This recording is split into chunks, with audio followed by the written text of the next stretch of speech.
Hello friends, welcome to Honey GS classes.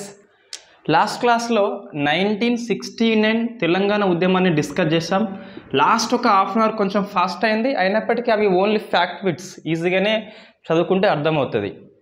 Right, ఈ ఉద్యమం తర్వాత నెక్స్ట్ వస్తుంది ఫేమస్ జై ఆంధ్ర ఉద్యమం.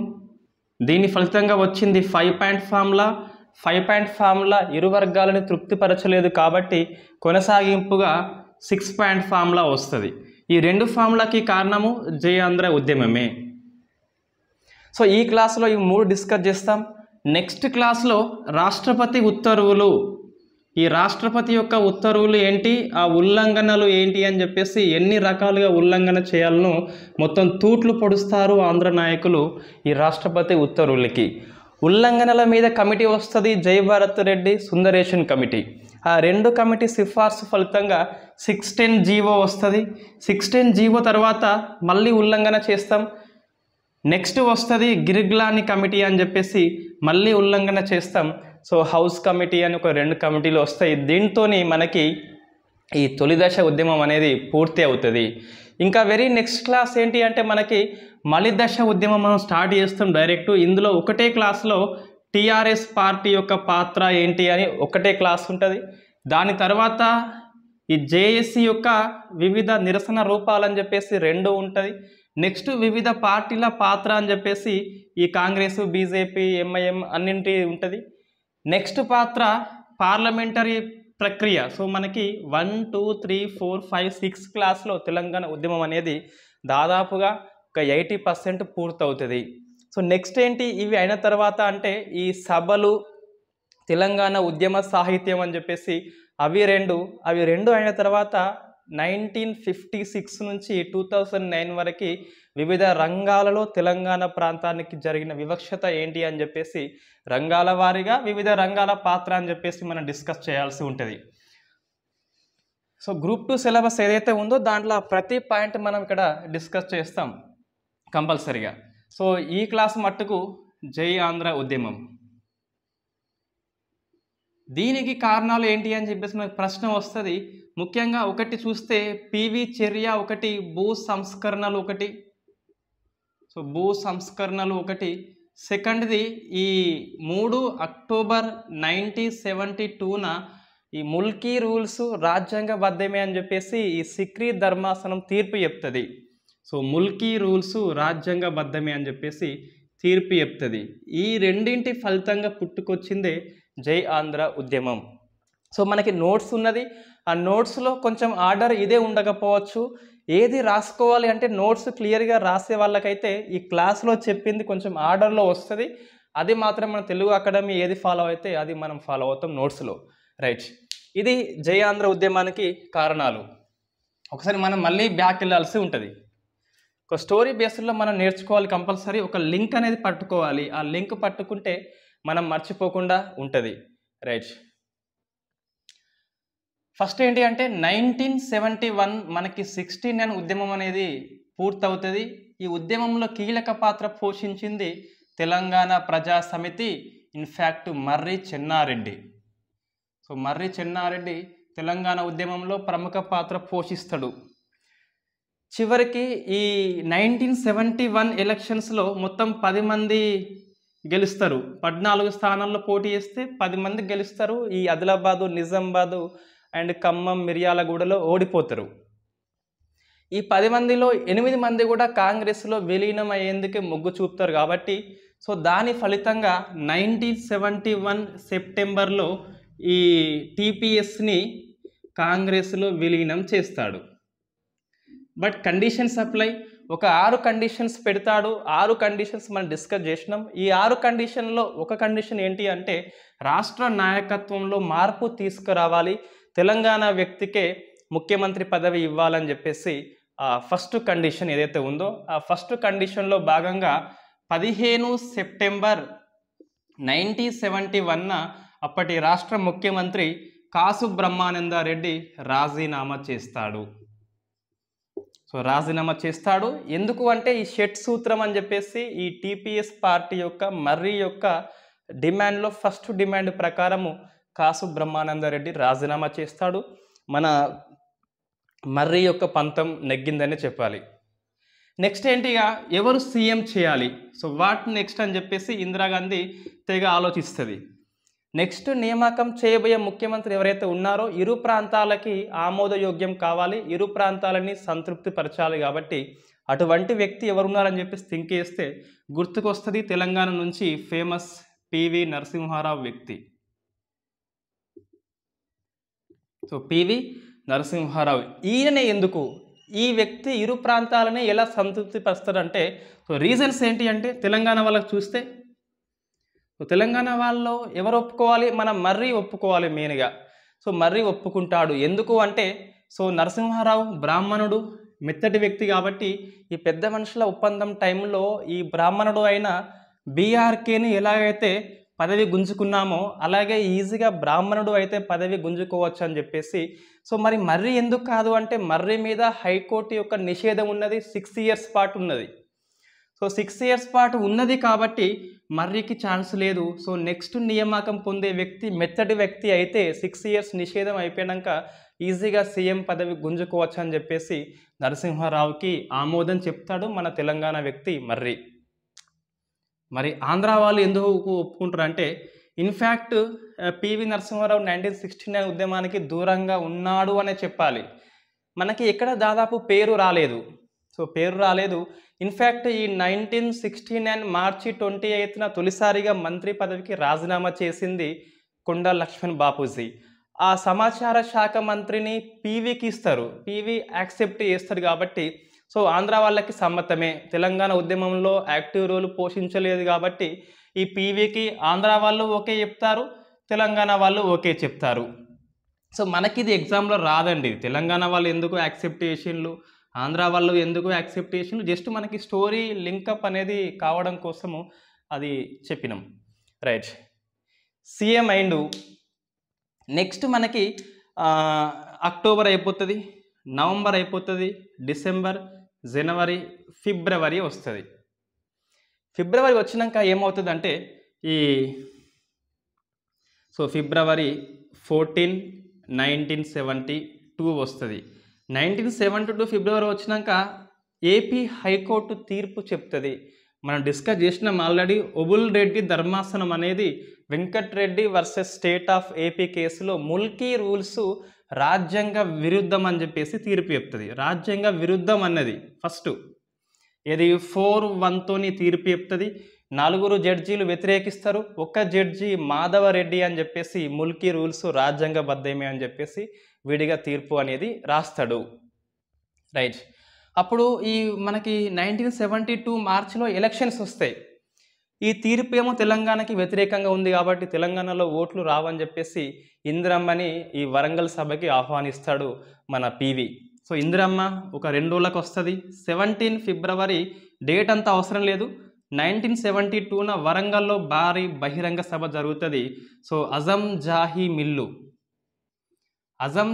మిల్లు అని చెప్పేసి మిల్లులో భారీ బహిరంగ సభ, ఇందిరమ్మ హాజరవుతుంది. ఇందిరమ్మ శపథం చేస్తుంది, నేను శపథం చేస్తున్న తెలంగాణ ప్రాంతానికి నా గొంతుకలో ప్రాణం ఉండగా అన్యాయం చేయను అని చెప్పేసి, కంపల్సరీ ఈ ముల్కీ రూల్స్ మీద తీర్పుని సవాలు చేస్తామని చెప్పేసి హామీ ఇస్తుంది.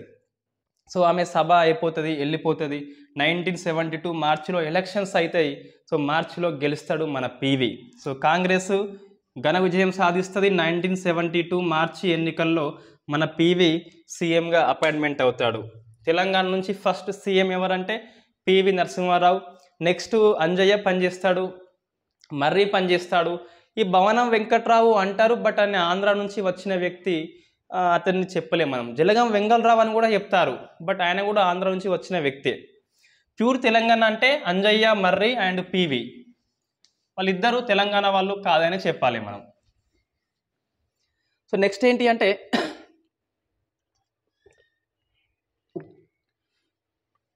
సో 1972 మార్చి ఎన్నికల్లో ఘన విజయం వచ్చింది కాబట్టి ఈ మన పివికి కాన్ఫిడెన్స్ వస్తుంది. సో ఇక మీద నేను ఏ చేయాలని చెప్పేసి ఫస్ట్ ఏం చేస్తారంటే 2 మే, ఇది డేట్ గుర్తుపెట్టుకోవాలి కంపల్సరీ. 2 మే 1972న ఒక ఆర్డినెన్స్ తీసుకొస్తారు.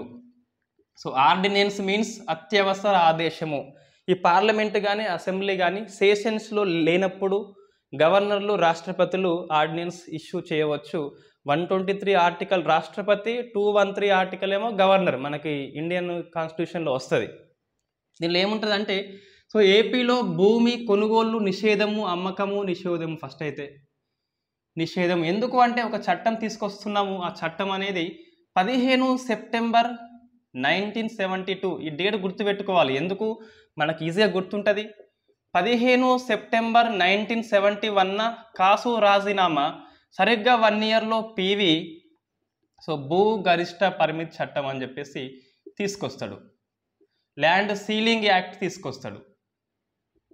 సో ఈ చర్య ఈ తెలంగాణ వాళ్ళకి కోపం వస్తుంది, భూస్వాములకి, ఆంధ్ర వాళ్ళకి కూడా కోపం వస్తుంది.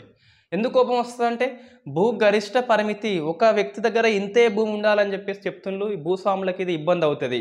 సో తెలంగాణలో ఉన్న భూస్వాములకి అండ్ ఆంధ్రాలో ఉన్న భూస్వాములకి ఇద్దరికి కూడా కోపం వస్తుంది. సో బద్ద విరోధి అవుతాడు మన పివి. తెలంగాణ వాళ్ళు ఏరుకోరి తెచ్చుకున్నారు, ఆంధ్ర వాళ్ళు ఏరుకోరి తెచ్చుకున్నారు, ఎగిరి తన్నిండు పివి, ఇద్దరిని కూడా దూరం కొట్టేసిండు. సో ఒక చర్య ఈ పివి మీద కోపం వచ్చేలా చేస్తుంది.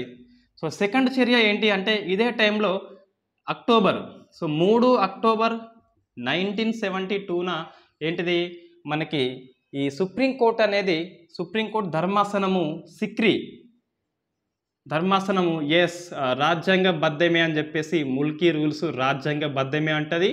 ఈ కేసు వాదించింది ఈ పివి యొక్క వియ్యంకుడు కె నరసింగరావు అని చెప్పేసి. జీవి నరసింగరావు వేరు, మనకి కె నరసింగరావు వేరు. సో కె నరసింగరావు మనకి తీర్పు అంటే గెలుస్తాడు, కేసు మనకి అనుకూలంగా వస్తుంది. అప్పుడు పివి యొక్క వ్యాఖ్య ఏంటి అంటే సుప్రీంకోర్టు యొక్క తీర్పు అనేది అంతిమం, ముల్కీ రూల్స్ మీద వాదోపవాదనలు లేవు, ఖచ్చితంగా తీర్పును అమలు చేస్తాము, ఆంధ్ర వాళ్ళని వెనక్కి పంపిస్తాం అని చెప్పేసి ఒక బహిరంగ సభలో వ్యాఖ్యానం చేస్తాడు. సో దీనితోనే జై ఆంధ్ర ఉద్యమం స్టార్ట్కి వస్తుంది. సో జై ఆంధ్ర ఉద్యమం పుట్టుకొస్తుంది.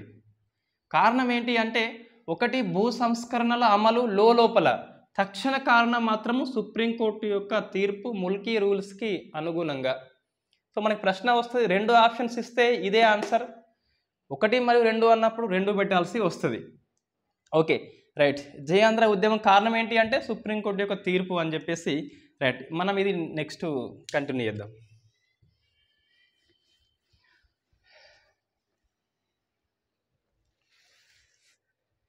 ఏంటిదిగా జై ఆంధ్ర పుట్టుకొచ్చింది. సో ఫస్ట్ ఒకటి వీళ్ళ కండిషన్స్ ఏంటి అంటే తెలంగాణ ప్రాంతం మాతోని కలిసి ఉండాలంటే ఎటువంటి షరతులు విధించవద్దు. సో అన్కండిషనల్ ఏపీ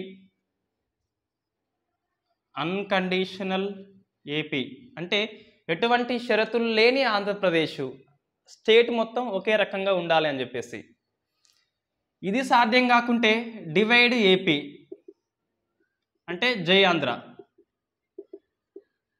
అయితే ఆంధ్ర రాష్ట్రం అన్న ఏర్పాటు చేయి, షరతులు లేకుండా ఆంధ్రప్రదేశ్ అన్న ఉంచు అని చెప్పేసి ఇందిరాగాంధీకి ఆంధ్ర నాయకులు అల్టిమేటం జారీ చేస్తారు. ఇందిరాగాంధీలో మళ్ళీ స్టార్ట్ అవుతుంది ఆలోచన. జనరల్గా ఇందిరాగాంధీ, ఇందిరమ్మ సమైక్యవాది, తెలుగు ప్రాంతాలు ఐక్యంగా ఉండాలని చెప్పేసి కోరుకుంటుంది. సో ఆమెకి రాష్ట్ర విభజన ఇష్టం లేదు కాబట్టి సాధ్యం కాదు. మధ్య మార్గంగా 5 పాయింట్ ఫార్ములా తీసుకొస్తుంది. 5 పాయింట్ ఫార్ములా లక్ష్యం ఏంటి అంటే ఆమె లోక్సభలో ఏం మాట్లాడుతుంది, సో రాష్ట్రాన్ని ఐక్యంగా ఉంచేందుకు నేను కృషి చేస్తున్న 5 పాయింట్తో అని చెప్పేసి. సో 5 పాయింట్ మరి అప్పుడు ఒకవైపు ముల్కీ రూల్స్ సేమ్గా అమలు చేయలేము, ఆంధ్ర ధర్నా చేస్తుంది, జై ఆంధ్ర ఏర్పాటు చేయలేను, నాకు ఇష్టం లేదు కాబట్టి సమైక్యంగా ఉంచేందుకు మధ్య మార్గంగా 5 పాయింట్ ఫార్ములా అని చెప్పేసి. సో మారినాయి అక్కడ. ఫస్ట్ చూస్తే ముల్కీ రూల్స్ అనేవి కొన్ని ఉద్యోగాలకే. సో 5 పాయింట్ ఫార్ములా ఏమున్నది, కొన్ని ఉద్యోగాలకే. ఏంటి అవి కొన్ని ఉద్యోగాలు అంటే NGOs, tahsildar, assistant civil surgeon, junior engineer లాంటి పోస్టులకి వర్తిస్తుంది. దాంతోపాటు ఈ సచివాలయంలో ఉన్న పోస్టులలో హెచ్ఓడి, హెడ్ ఆఫ్ ది డిపార్ట్మెంట్లలో, ఈ ఉమ్మడి ప్రాంతంలో ఉన్న బోర్డు అండ్ కార్పొరేషన్స్ ఏవైతే ఉంటాయో దాంట్లో 3 ఉద్యోగాలలో ప్రతి 2వ ఉద్యోగం తెలంగాణ వ్యక్తికి. మొత్తం మీద దీని యొక్క అర్థం ఏంటంటే తెలంగాణలో ముల్కీ రూల్స్ కొన్ని ఉద్యోగాలకే, నాన్ గెజిటెడ్ అండ్ ఈ సచివాలయం, హెచ్ఓడి, కార్పొరేషన్స్, బోర్డ్స్లలో 3వ ఉద్యోగంలో 2వది. సెకండ్ది ముల్కీ రూల్స్కి కాల పరిమితి విధించింది. కాల పరిమితి అంటే కొన్ని రోజులే అమల్లో ఉంటాయి. ఎవ్రీ 5 ఇయర్స్కి కంటిన్యూ చేయాలి. జనరల్గా మనకు 1958 రాష్ట్రపతి ఉత్తర్వుల ద్వారా ముల్కీ రూల్స్ 59 నుంచి 64 అట్లా ప్రతి 5 ఇయర్స్కి ఎక్స్టెండ్ చేయాలి. బట్ ఇక్కడ కాల పరిమితి అనేది విధించింది. సో హైదరాబాదు అండ్ సికింద్రాబాదులలో 1977 వరకు, మిగతా తెలంగాణ ప్రాంతం మొత్తం కూడా 1980 వరకు అమల్లో ఉంటాయి. సో కాల పరిమితి విధించింది. ఇవి 2 కూడా తెలంగాణ కోసము, ఆంధ్ర వాళ్ళ కోసం కూడా అన్నట్టే. ఇన్ఫ్యాక్ట్ చూస్తే అంటే కొంత కాలం ఉంది కాబట్టి సో ఆంధ్ర వాళ్ళని తృప్తిపరుద్దాం అని చెప్పేసి ఆమె యొక్క కాన్సెప్ట్. నెక్స్ట్ ప్రమోషన్లలో కూడా, సో ప్రమోషన్లలో కూడా స్థానికులకే వచ్చేలా అన్ని పోస్టులని ప్రాంతీయకరణ చేయాలి. ప్రాంతీయకరణ అంటే లోకలైజ్ చేయాలి. సో లోకలైజ్ చేయాలి అంటే ప్రమోషన్లో కూడా స్థానికత వర్తిస్తుంది. నెక్స్ట్ హైదరాబాదులో ఉన్నటువంటి విద్యా అవకాశాలను ఇంకా విస్తృతం చేయాలి, అదనంగా పెంచాలి. ఉన్నాయి తెలంగాణ వాళ్ళకి, అదనంగా పెంచేటి ఏవైతే ఉంటాయో, ఎక్స్ట్రా పెంచినవి ఏవైతే ఉంటాయో అవి AP+TS. ఇది AP+TS. Next Hyderabad, Secunderabad police ఉద్యోగాలు ఏవైతే ఉన్నాయో ఆ పోలీస్ ఉద్యోగాలలో AP వాళ్ళకి, TS వాళ్ళకి సమాన అవకాశాలు కల్పిస్తామని చెప్పేసి. సో ఈ 3 ఉమ్మడి AP, ఇవి 2 తెలంగాణ కాబట్టి సో ఇరు ప్రాంతాలని సమైక్యంగా ఉంచేందుకు ఈ మార్గం అని చెప్పేసి ఇందిరాగాంధీ లోక్సభలో మాట్లాడుతుంది. సో మనకి 5 పాయింట్కి కోడ్ ఏమైనా ఉందంటే కోడ్ మనకి ఏం అవసరం లేదు. జస్ట్ ముల్కీ రూల్స్కి కాల పరిమితి పెట్టింది, కొన్ని ఉద్యోగాలకు పరిమితం చేసింది. ఈ హైదరాబాదులో పెంచిన విద్యా అవకాశాలు, హైదరాబాదు పోలీసు ఉద్యోగాలు ఇరు ప్రాంతాలకు అని చెప్పేసి గుర్తుపెట్టుకుంటే సరిపోతుంది. సో 8 పాయింట్ ఫార్ములాకి మనకి కోడ్ మనం డిస్కస్ చేసినాం ఆల్రెడీ, మళ్ళీ ఇక్కడ అవసరం లేదు. సో నెక్స్ట్ ఏంటి అంటే మనకి ఈ 5 పాయింట్ ఫార్ములా మీద ఎలా స్పందించింది తెలంగాణ అండ్ ఆంధ్ర నాయకత్వము, ప్రజలు ఎలా స్పందించిండ్రు. ఫస్ట్ ఈ 5 పాయింట్ అనేది తెలంగాణ నుంచి చూస్తే మన మర్రి ఫస్ట్ స్పందించిండు. మర్రి ఏమన్నాడు అంటే 5 పాయింట్ ఫార్ములా తెలంగాణ రక్షణలకి గొడ్డలి పెట్టు వంటిది. సో తెలంగాణ రక్షణలకి గొడ్డలి పెట్టు అని చెప్పేసి వ్యాఖ్యానిస్తాడు. ఓకే, నెక్స్ట్ మరి ఆంధ్ర నుంచి ఎవరైనా ఉన్నారు అంటే ఎస్ ఉన్నాడు. గౌతు లచ్చన్న, స్వతంత్ర పార్టీ, తెలంగాణ రాష్ట్ర ఏర్పాటు కోరిన ఫస్ట్ పార్టీ స్వతంత్ర పార్టీ. గౌతు లచ్చన్న ఏమంటాడు అంటే రాజు గారికి మనవి చేసుకుంటే ఇంకొక 2 దెబ్బలు ఎక్కువ వెయ్యి అని చెప్పేసి చెప్పిండట. అటువంటి సామెత గుర్తుకొస్తుంది. అంటే రాజుగారు మనోడని చెప్పేసి కొద్దిగా రిక్వెస్ట్ చేస్తే ఇంకో 2 దెబ్బలు ఎక్కువ వేయమని చెప్పిండు కాబట్టి సో అట్లా పోలుస్తాడు మన గౌతు లచ్చన్న, సో రాజుగారు అని చెప్పేసి. అయినప్పటికీ మొండిగా సో ఈ 5 పాయింట్ ఫార్ములా మీద రాష్ట్రపతి ఉత్తర్వులు తీసుకొస్తుంది ఇందిరాగాంధీ ప్రభుత్వం. 1972 డిసెంబర్లో తీసుకొస్తుంది, డిసెంబర్ 30న తీసుకొస్తుంది. సో ముల్కీ రూల్స్ చట్టం కొత్తది, ఇది ముల్కీ రూల్స్ చట్టం. దీని ప్రకారం మనం సేమ్ చెప్పినాం ఆల్రెడీ. ముల్కీ రూల్స్ కొన్ని ఉద్యోగాలకే, నిర్ధారిత ఉద్యోగాలకే అని ఉంటాయి తెలుగు బుక్లో, అకాడమీలో నిర్ధారిత ఉద్యోగాలకే. హైదరాబాద్లో 1977, మిగతా ప్రాంతాల్లో 1980 వరకు వర్తిస్తుంది, కాల పరిమితి విధించింది. నెక్స్ట్ ఏంటి అంటే ఈ 1972 డిసెంబర్ 30 రాష్ట్రపతి చట్టం వచ్చేంత వరకు అంతకుముందు చేసిన నియామకాలన్నీ కూడా ఎలా చేసిన సక్రమమే. సో ఎలా చేసిన సక్రమమే. సో ఆంధ్ర వాళ్ళ యొక్క ఆందోళన ఏంటి అంటే ముల్కీ రూల్స్ అమల్లోకి వస్తే మేము వెళ్ళిపోతామని చెప్పేసి, దానికోసము ఆంధ్రుల తృప్తి మేరకు సక్రమమే అని చెప్పేసి చెప్తుంది. సో మనకి ఈ పాయింట్స్ 5 పాయింట్ ఫార్ములాలో వస్తాయి. అయినప్పటికీ 5 పాయింట్ ఫార్ములాకి జై ఆంధ్ర ఉద్యమము ఆగలేదనే చెప్పాలి. సో ఆగలేదు కాబట్టి దీని కంటిన్యూషన్లో ఏమొస్తుంది, ఉద్యమం అనేది కొనసాగుతుంది. సో కంటిన్యూ మూమెంట్ అని చెప్పేసి. ఇప్పుడు మనకు ఏం డిస్కస్ చేయాలి అంటే ఇక్కడ ఒకటి అండి చిన్న విషయం. జై ఆంధ్ర ఉద్యమంలో వివిధ పార్టీల పాత్ర, వివిధ వ్యక్తులు, విద్యార్థులు, ఉద్యోగులు అదంతా మనకి తెలుగు అకాడమీలో ఎంత ఉందో అది మాత్రమే మనం చెప్తున్నాం. ఇక్కడ వి ప్రకాష్ తీసుకోవట్లేదు ఈ ఒక్క జై ఆంధ్ర ఉద్యమం పాత్ర విషయంలో. ఎందుకు అంటే మనకి ప్రశ్నలు చాలా తక్కువ వస్తున్నాయి, అవి కూడా తెలంగాణ లింకప్లో వస్తున్నాయి కాబట్టి ఆ ఉద్యమాన్ని మనం అధ్యయనం చేయం ఇక్కడ. సో మనం బ్రీఫ్గా చెప్తాం, సరిపోతుంది ఇది. రైట్, తెలుగు అకాడమీలో ఏది ఉందో అది మొత్తం చెప్పేస్తున్నాం, వి ప్రకాష్లో అవసరం మేరకి తీసుకుంటున్నాం అంతే. ఏది జై ఆంధ్ర ఉద్యమం అనేది ఎలా కొనసాగింది. వాస్తవంగా ఈ ఉద్యమంలో నిజాయితీ లేదని చెప్పాలి.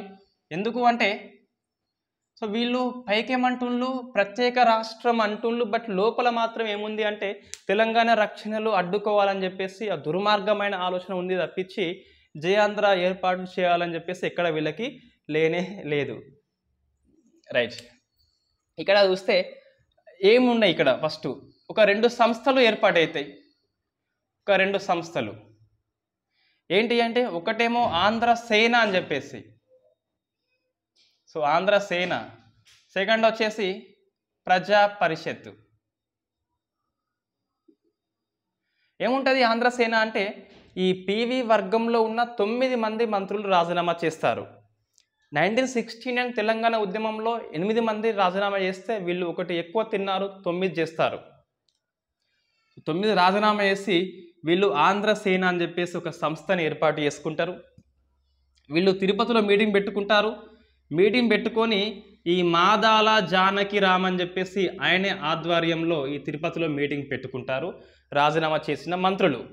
ఫస్ట్ రాజీనామా చేసింది బత్తిని సుబ్బారావు అని చెప్పేసి. సో ఫస్ట్ రాజీనామా బత్తిని సుబ్బారావు, మనకు లక్ష్మణ్ బాపూజీ, వీళ్ళకి సుబ్బారావు. ఈ రాజీనామాలో డిప్యూటీ సీఎం ఉంటాడు సుబ్బారెడ్డి అని చెప్పేసి. సుబ్బారెడ్డి చూసిండ్రు ఒకసారి. ఆంధ్రప్రదేశ్ సీఎం ఉన్నప్పుడు తెలంగాణ డిప్యూటీ సీఎం ఇవ్వలేదు. మనకి ఫస్ట్ సీఎం పివి అయితే అటు డిప్యూటీ సీఎం సుబ్బారెడ్డి, సుబ్బారెడ్డికి డిప్యూటీ సీఎం ఇచ్చిండ్రు. సో రాజీనామా చేసిండు, ఆంధ్ర సేన ఏర్పాటు చేసుకున్నారు. ఇవి 9 మంది ఎవరంటే వీళ్ళు కాంగ్రెస్ వాళ్ళు. కాంగ్రెస్ వాళ్ళు. ఈ ప్రజా పరిషత్ అనేది ఏంటంటే కాంగ్రెసేతర పార్టీ. ఎస్, కాంగ్రెసేతర పార్టీ అంటే అన్ని రకాల పక్షాలు ఉమ్మడిగా కూర్చొని ఈ సంఘాన్ని ఏర్పాటు చేసుకుంటే దీనికి అధ్యక్షుడు ఎవరు అంటే గౌతు లచ్చన్న. సో ప్రజా పరిషత్ యొక్క అధ్యక్షుడు గౌతు లచ్చన్న అని చెప్పేసి. మనకి పోషెట్టి అని ఉంటుంది నిజామాబాద్లో సభ, ఈ రవీంద్రనాథ్ దీక్షకి సపోర్టుగా, అది విద్యార్థి పరిషత్, అది ఇదేమో ప్రజా పరిషత్ ఇది. రైట్, ఏంటిది గౌతు లచ్చన్న అయిపోయిన తర్వాత ఉపాధ్యక్షుడు ఉంటాడు ఫేమస్ నడింపల్లి నరసింహారావు అని చెప్పేసి. నడింపల్లి నరసింహారావు అని చెప్పేసి. నెక్స్ట్ కార్యదర్శి వస్తాడు తుమ్మల చౌదరి. సో తుమ్మల చౌదరి. నెక్స్ట్ కోశాధికారి చంద్రమౌళి. సో వీళ్ళు ఆ సంస్థని ఏర్పాటు చేసుకుంటారు ప్రజా పరిషత్. మరి ఉద్యోగులు అంటే మన టీఎన్జిఓ ఎవరు, కేఆర్ ఆమోస్ని బర్తరఫ్ చేస్తారు, డిస్మిస్ చేస్తారు. ఇక్కడ ఏపీ టీఎన్జిఓ నాయకుడు రామకృష్ణని కూడా బర్తరఫ్ చేస్తారు. సో బర్తరఫ్. ఈ జూన్ 1లోగా తెలంగాణ రాకుంటే రక్తపాతం తప్పదు అని చెప్పేసి సవాల్ చేస్తాడు మన కేఆర్ ఆమోస్. ఇక్కడనేమో అప్పుడు పోటీ టీఎన్జిఓ హరినాథ్ ఒకటి తీసుకొస్తాడు, మన కాసు బ్రహ్మానంద రెడ్డి సీఎంగా ఉన్నప్పుడు. పోటీ టీఎన్జిఓ హరినాథ్ అని చెప్పేసి. నిన్న అది మర్చిపోయామని నిన్న. రైట్, ఉద్యోగులు అయిపోయింది. వీళ్ళు కూడా సేమ్ మన లెక్కనే అది సమ్మె చేస్తారు. వీళ్ళు కూడా సమ్మె. సో డిసెంబర్ 7, 1972 నుంచి 25 మార్చి 1973 వరకు 108 రోజులు వీళ్ళు సమ్మె చేస్తారు. ఈ సమ్మె మొత్తం మనకు 3 ఉంటాయండి, ఇది ఒకటి కదా. తెలంగాణ ఉద్యమంలో చూస్తే 10/6 నుంచి 16, 16 కాబట్టి సో 7 అయిపోతుంది. 37 డేస్ చేస్తారు, 10 నుంచి 16 వరకు చేస్తారు. అదే మలిదశ ఉద్యమంలో సెప్టెంబర్ 13, 2009 నుంచి ఏంటిది 24th అక్టోబర్ వరకు చేస్తారు వీళ్ళు. ఇవి 42 డేస్ ఏమో చేస్తారు మనకి. సో ఇది సారీ 2011లో అండి, ఇది 2011లో మనం ధర్నా చేసినాం కాబట్టి 2011లో చేస్తారు. 9లో ఇంకా జాబ్ ఏడా వచ్చింది కానీ. సో రైట్, ఇది మనకి ఇది ఉద్యోగుల గురించి, సంస్థల గురించి. నెక్స్ట్ మరి రాజకీయ పార్టీలు అంటే నెక్స్ట్ కంటిన్యూ చేద్దాం. సో రాజకీయ పార్టీలు,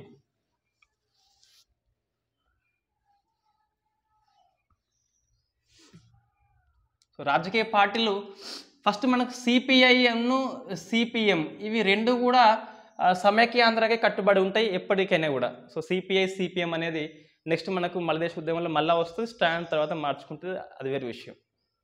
సో సిపిఐలో ఒక ఎంపీ ఇంద్రజిత్ గుప్తా అండి.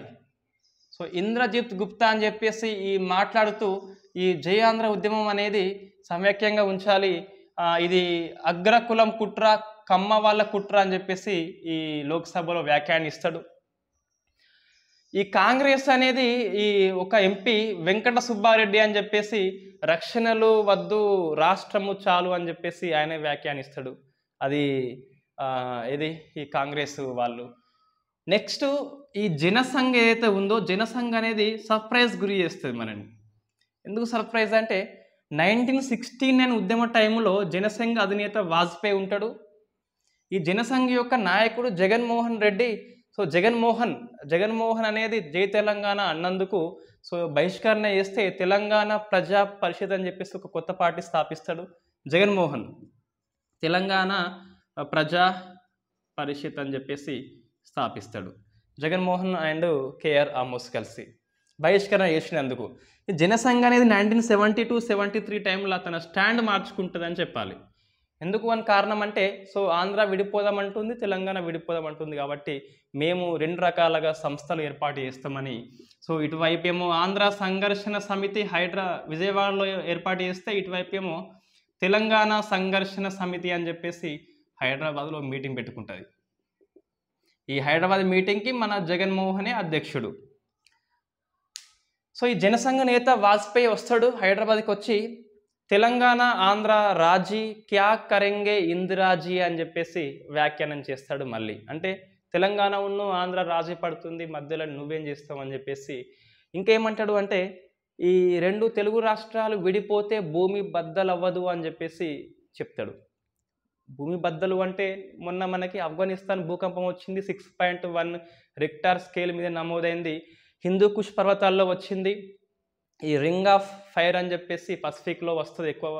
దాని తర్వాత రెండోది మాత్రం హిందూ కుష్ అని చెప్పేసి మనం కరెంట్ అఫైర్స్లో నెక్స్ట్ క్లాస్లో డిస్కస్ చేస్తాం. రైట్, ఇది ఎక్కడ ఉన్నాం? సో జనసంఘ్ అనేది అట్లా అయింది. ఇంకోటి పాగా పుల్లారెడ్డి అని చెప్పేసి మన వ్యక్తే. ఇన్ఫ్యాక్ట్ ఇతను ఈ ఎస్ఆర్సి హైదరాబాద్కి వచ్చినప్పుడు కూడా విశాలాంధ్ర కోరుకున్నాడు. 1969 ఉద్యమంలో విశాలాంధ్ర కోరుకున్నాడు. బట్ 2000 ఈ 1972-73 టైంలో మాత్రం ప్రత్యేక తెలంగాణ వాదిగా మారిపోయాడు. సో స్పెషల్గా మనం అందుకే డిస్కస్ చేస్తున్నాం.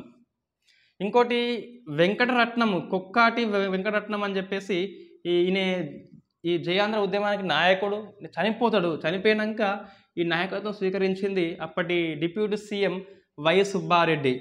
సో వెంకటరెడ్డి చనిపోయిండు, వెంకటరత్నం అని, కుక్కాని వెంకటరత్నము. సో సుబ్బారెడ్డి వచ్చిండు.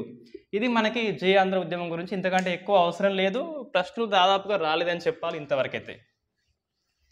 ఇదే టైంలో ఆంధ్ర సేన, ఆంధ్ర వాళ్ళు ఏర్పాటు చేస్తే తెలంగాణలో మన చిన్నారెడ్డి తెలంగాణ కాంగ్రెస్ ఫోరం అని చెప్పేసి ఏర్పాటు చేస్తాడు.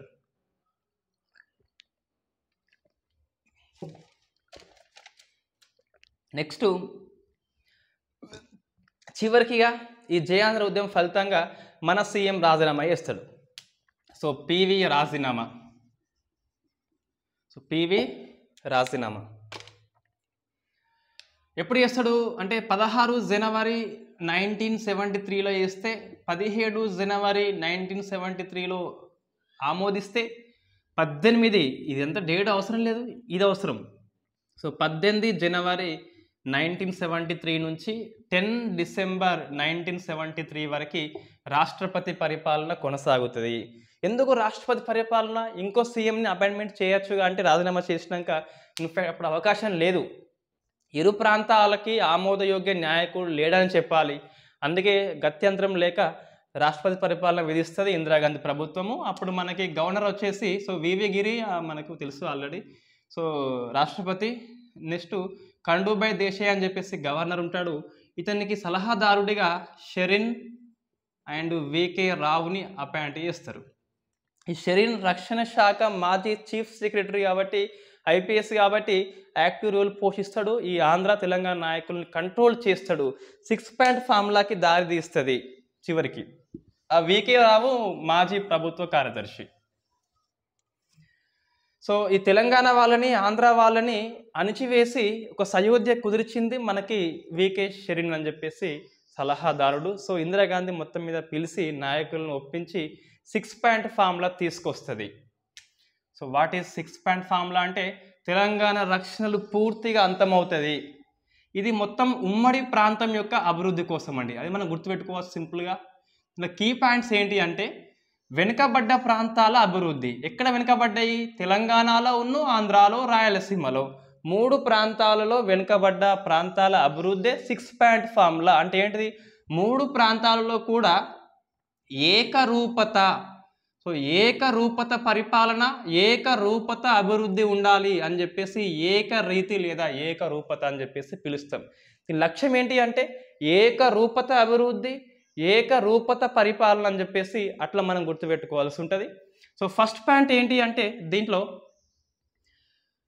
ఇది వెనుకబడ్డ ప్రాంతాలకి, సో వెనుకబడ్డ ప్రాంతాలకి అభివృద్ధి బోర్డు అనేది ఏర్పాటు చేయాలి.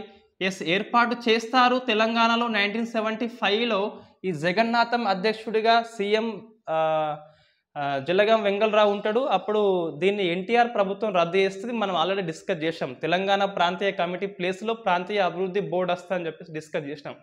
మళ్ళీ అవసరం లేదు, 25 ఉంటారు మొత్తం మెంబర్స్ దానికి. ఓకే. సో వెనుకబడ్డ ప్రాంతానికి అభివృద్ధి బోర్డు చేయాలి. ప్లస్ దీంతోపాటు నగర అభివృద్ధికి, రాజధాని నగర అభివృద్ధికి కృషి చేయాలి. సో రాజధాని అభివృద్ధికి దీంతోపాటు రాష్ట్రం మొత్తానికి ఒక ప్లానింగ్ బోర్డు ఉండాలి. ఈ ప్లానింగ్ బోర్డు ఉండి ఈ ప్లానింగ్ బోర్డులో వెనుకబడ్డ ప్రాంతాల సభ్యులు ఉండాలి ప్లస్ నిపుణులు ఉండాలి. వెనుకబడ్డ ప్రాంతాల ఎమ్మెల్యేలు ప్లస్ నిపుణులు ఉండాలి. ఇది మనకి ప్లానింగ్ బోర్డు యొక్క ఇది ఏర్పాటు. సో ఫస్ట్ చూస్తే మొత్తం మీద వెనుకబడ్డ ప్రాంతాలకి ప్రాంతీయ బోర్డు అని చెప్పేసి. సో సెకండ్, థర్డ్ మనకి విద్యారంగంలో సమాన అవకాశాలు గుర్తుపెట్టుకోవాలి. సమాన అవకాశాలు అంటున్నాయి ఇక్కడ. అది కూడా స్థానికులకే. ఎవరు స్థానికులు ఉంటే వాళ్ళకి సమాన అవకాశాలు కల్పించాలి. రాష్ట్రం మొత్తం సమానంగా స్థానికులకే ఉండాలి విద్యా అవకాశాలు అనేవి. దీంతోపాటు హైదరాబాదులో సెంట్రల్ యూనివర్సిటీ అనేది ఏర్పాటు చేయాలి. 1974లో ఏర్పాటు చేస్తారు. 371 సబ్ క్లాస్ ఈ ప్రకారము ఈ సెంట్రల్ లిస్ట్లో ఉన్న 16వ పాయింట్ని సవరించి చేస్తారు. 61 పాయింట్ సారీ రైట్. నేను ఇది నెక్స్ట్ చెప్తా మళ్ళీ. మూడవది సేమ్ మళ్ళీ ఉద్యోగ రంగంలో సమాన అవకాశాలు. సో ఉద్యోగాలు కూడా స్థానికులకే. ఏ ఉద్యోగాలు అంటే అన్ని రకాల నాన్ గెస్టెడ్ పోస్టులు. ఫస్ట్ అయితే ఎవరన్నా ప్రత్యేకంగా పేర్కొనే తప్పించి అన్ని రకాల నాన్ గెస్టెడ్ పోస్టులు ప్రత్యేకంగా పేర్కొనే తప్పించి. ఏమంటే ఎన్జిఓ అంటే మనకి మామూలుగా తహసీల్దారు సేమ్ మళ్ళీ ఇంతకుముందు వచ్చింది 5 పాయింట్ ఫామ్లో ఏముందో అదే వస్తుంది. సివిల్ అసిస్టెంట్ సర్జన్ అని చెప్పేసి, జూనియర్ ఇంజనీర్స్ అని చెప్పేసి. కొన్ని రకాల గెస్టెడ్ ఉద్యోగాలు కూడా స్థానికులకే.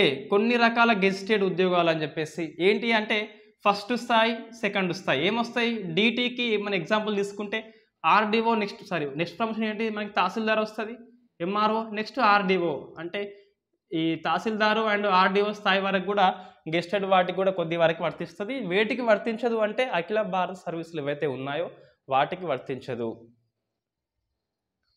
నెక్స్ట్ ఈ విద్య కానీ ఉద్యోగ అంశాల్లో ఏమైనా నియామకాలు కానీ లేకుంటే పదోన్నతి కానీ లేదంటే బదిలీలలో ఏమన్నా అవరోధం వచ్చినప్పుడు వాటి యొక్క తీర్పు కోసము ట్రిబ్యునల్ ఏర్పాటు చేయాలి.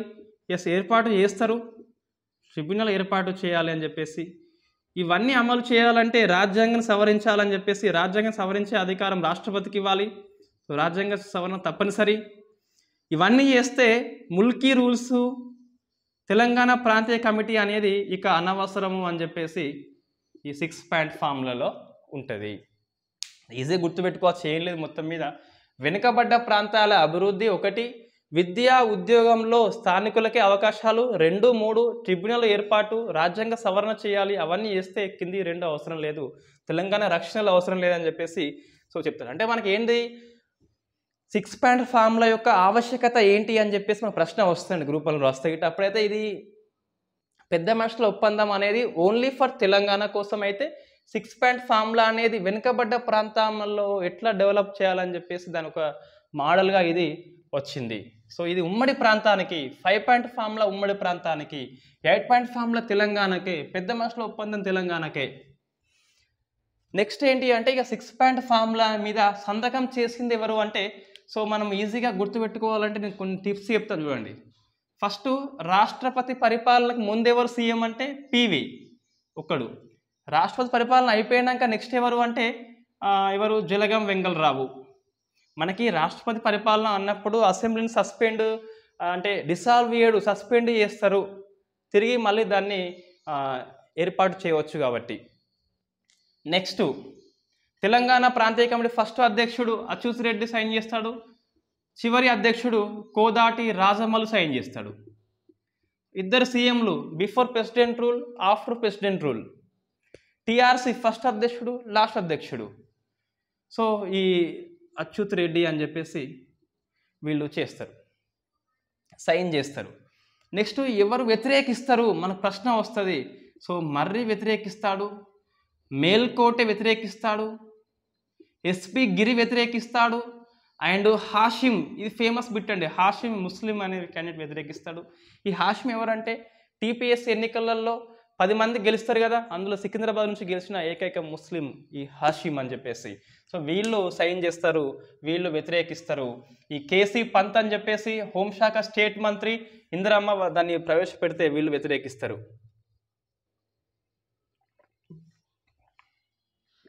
నెక్స్ట్ ఏంటి అంటే మనకి సో ఈ 6 పాయింట్ ఫార్ములాని అమల్లోకి తేవాలంటే రాజ్యాంగం సవరించాలి కాబట్టి సో 32వ రాజ్యాంగ సవరణ తీసుకొస్తారు. దీనికి 1973 డిసెంబర్లో 23న పార్లమెంట్ ఆమోదిస్తుంది 32 అమెండ్మెంట్ యాక్ట్ని. 4 మే 1974లో రాష్ట్రపతి ఆమోదిస్తాడు. 1 జూలై 1974లో అమల్లోకి వస్తుంది. ఈ డేట్స్ అన్నీ కాకుండా మంత్ కనీసం 73 డిసెంబర్ ఎస్ పార్లమెంట్ ఆమోదించింది, మే 74 రాష్ట్రపతి ఆమోదించాడు, జూలై 74 అమల్లోకి వచ్చింది అని చెప్పేసి గుర్తుపెట్టుకోవాలి. ఏం మారింది అంటే ఈ 32వ ధార 371D అనేది యాడ్ అయింది, 371E అనేది యాడ్ అయింది, 371(1) అనేది ఎగిరిపోయింది. నెక్స్ట్ ఈ 7th లిస్టులో ఉన్న సెంట్రల్ లిస్టులో ఉన్న 61th దీన్ని సవరణ చేస్తారు. ఇది ఒకటే అండి. ఏంటిదంటే జనరల్గా ఈ 7th షెడ్యూల్లో సెంట్రల్ లిస్ట్ ఉంటుంది మనకి, central list, state list, concurrent list అని చెప్పేసి అధికారుల జాబితా డివైడ్ చేస్తారు సమైక్యలో భాగంగా. 61 ఏముంటుంది అంటే యూనివర్సిటీల ఏర్పాటు ఉంటుంది, దానిలో భాగంగా బెనారస్ హిందూ, ఢిల్లీ యూనివర్సిటీ, అలీగర్ వస్తుంది. సో దాంతోపాటు మన హైదరాబాద్ సెంట్రల్ది ఏర్పాటు చేసింది కాబట్టి దీనికి యాడ్ చేస్తారు. దానికోసం 371E యాడ్ చేస్తారు. 371E అంటే హైదరాబాద్ సెంట్రల్ యూనివర్సిటీ 1974లో ఏర్పాటు. ఇక్కడ ఆల్రెడీ 61లో ఢిల్లీ ఉన్నది, బెనారస్ ఉన్నది అండ్ అలీగర్ ఉన్నది. దీనికి ఇది యాడ్ చేయాలి కాబట్టి ఇది మన హైదరాబాద్ని యాడ్ చేస్తారు. అలీగర్ స్థాపకుడు ఎవరు? సర్ సయ్యద్ అహ్మద్ ఖాన్ అని చెప్పేసి. బెనారస్ మదన్ మోహన్ మాలవ్య అని చెప్పేసి 1916లో 15లో స్థాపిస్తాడు. సో అలీగర్ 1875లో స్థాపిస్తారు. ఢిల్లీ అనేది ఎప్పుడు మనకు తెలియదు కానీ. సో ఇది ఇక 371Dలో ఏముంటుందంటే మనకు తెలుసు ఆల్రెడీ. దాని ప్రకారం అంటే రాష్ట్రపతికి అధికారం కల్పిస్తారు. ఏపీలో వివిధ ప్రాంతాలకు వివిధ స్థానిక నియమాలు రూపొందించవచ్చు, ట్రిబ్యునల్ని ఏర్పాటు చేయవచ్చు, ట్రిబ్యునల్ని రద్దు చేయవచ్చు, ట్రిబ్యునల్ యొక్క అధికార పరిధిని ఏ అంశాలు వస్తాయని చెప్పేసి నిర్దేశించవచ్చు. ఇవన్నీ అందులో 371Dలో ఉంటాయండి. ఇంకా ముల్క్ని అంటే ఇంతవరకు జరిగిన నియామకాలన్నీ కూడా సక్రమం అని చెప్పేసి 371Dలో ఉంటాయి. మొత్తం 3 అంశాలు ఉంటాయి. ఒక అంశము రాష్ట్రపతికి అధికారం కల్పిస్తుంది స్థానిక నియమాలు రూపొందించేది ఒకటి. సెకండ్ ఏంటంటే ముల్కీ నియమాలు అన్ని సక్రమమే అని చెప్పేసి ఇంతకుముందు ఉన్న నియామకాలన్నీ కూడా సక్రమమే ఇది. ఇంకోటి ఏంటంటే ట్రిబ్యునల్ ఏర్పాటు అని చెప్పేసి. ట్రిబ్యునల్ యొక్క తీర్పు అనేది ఎప్పుడు అమల్లోకి వస్తుంది మనకు ప్రశ్న వస్తుంది. ఎప్పుడు అంటే ఈ తీర్పు వచ్చినాక 3 months లోపల లేదా ఏపీ అసెంబ్లీ సమ్మతి చెప్పినాక ఏది ముందైతే అది అప్పుడు అమల్లోకి వస్తుంది. ట్రిబ్యునల్ మీద హైకోర్టు యొక్క పర్యవేక్షణ ఏమి ఉండదు, సుప్రీంకోర్టు పర్యవేక్షణ అనేది ఉంటుంది. ఇది మనకి ట్రిబ్యునల్ గురించి జనరల్గా. Right, okay. ఏంటి ఇప్పుడుగా ఈ 6 పాయింట్ ఫార్ములా ఫలితంగా మన నష్టాలు ఏంటి? తెలంగాణకు తెలంగాణ ఉరి తీస్తుంది, చంపేస్తుంది పూర్తిగా. మనకు వచ్చిన రక్షణలు ఏమన్నా అవ్వో ఇవ్వో ఉంటే అవన్నీ నాశనం అయిపోయినాయి అన్నట్టు అట్లా దీనివల్ల. ఫస్ట్ చూస్తే పెద్ద మనుషుల ఒప్పందం రద్దు అయిపోయింది. 1956 నుంచి 73 వరకు దీని ప్రకారం పరిపాలన చేస్తాం, 75 వరకు. బట్ నెక్స్ట్ మనకు 6 పాయింట్ ఫార్ములా బట్టి వస్తుంది. తెలంగాణ ప్రాంతీయ కమిటీ రద్దు అయిపోయింది 1974లో. 74లో రద్దయింది. 73 కాదు, 74 జనవరి 1న రద్దయింది. మూడవది ముల్కీ రూల్స్ అనేది 1973లో రద్దు అవుతాయి, డిస్కస్ చేసినాం ఆల్రెడీ. నెక్స్ట్ ఈ ఏది బడ్జెట్ని తెలంగాణకి ఆంధ్రాకి వేరు చూపెట్టాలి అనే నియమం ఉంటుందిగా, అది రద్దు అయిపోయింది. టీఆర్సీ లేనప్పుడు అది ఇంకా ఉంటుంది. సో అది లేదు అంటే బడ్జెట్ వేరు చూపెట్టేది లేదు కాబట్టి మిగులు నిధులు అన్న సమస్యను రాదు మనకి, ఇది రద్దు అయిపోయినాయి. నెక్స్ట్ భూమి యొక్క క్రయ విక్రయాలు టీఆర్సీ నుంచి తప్పించబడ్డాయి. ముల్కీ అనేది 15 ఏళ్ళ నుంచి 15 నాట్ 12 కాదు, ఇది పెద్ద మనుషుల ఒప్పందంలో ఉంటుంది. బట్ 15 నేను చెప్పేది 15 నుంచి 4 yearsకి తగ్గించబడింది. అంతవరకు జరిగిన అన్ని అక్రమ నియామకాలు అన్నీ కూడా ముల్కీ రూల్స్కి విరుద్ధంగా ఉన్నప్పటికీ కూడా ఇక మీద సక్రమమే అవుతాయి. సో మొత్తం మీద తెలంగాణ వాళ్ళు ఆంధ్రప్రదేశ్లో ద్వితీయ పౌరులుగా మరొకసారి ఉండాల్సిన పరిస్థితి అనేది ఏర్పడింది అనే చెప్పాలి. సో ఇది మనకి 6 పాయింట్ ఫార్ములా, 5 పాయింట్ జై ఆంధ్ర. మళ్ళీ చెప్తున్నా ఇక్కడ ఫస్ట్ జై ఆంధ్ర వస్తుంది ఆర్డర్లో చెప్పు అంటే, నెక్స్ట్ 5 పాయింట్ వస్తుంది, కంటిన్యూలో 6 పాయింట్ వస్తుంది. రైట్, 5P అయినాక జై ఆంధ్ర 6P కాదు, ఫస్ట్ జై ఆంధ్ర ఫలితంగానే 5 పాయింట్ ఫార్ములా ఇందిరాగాంధీ తీసుకొస్తుంది. అయినప్పటికీ ఉద్యమం కంటిన్యూ అవుతే 6 పాయింట్ ఫార్ములా లాస్ట్కి వస్తుంది. సో ఇది మనకి ఈ జై ఆంధ్ర ఉద్యమం గురించి కానీ అది గురించి. Thank you very much. మన నెక్స్ట్ క్లాస్లో రాష్ట్రపతి ఉత్తర్వులు, ఉల్లంఘనలు, 16 జీవో, గిరిగ్లా అని అంతా ఒకటే క్లాస్లో చెప్పేద్దాం. Thank you very much.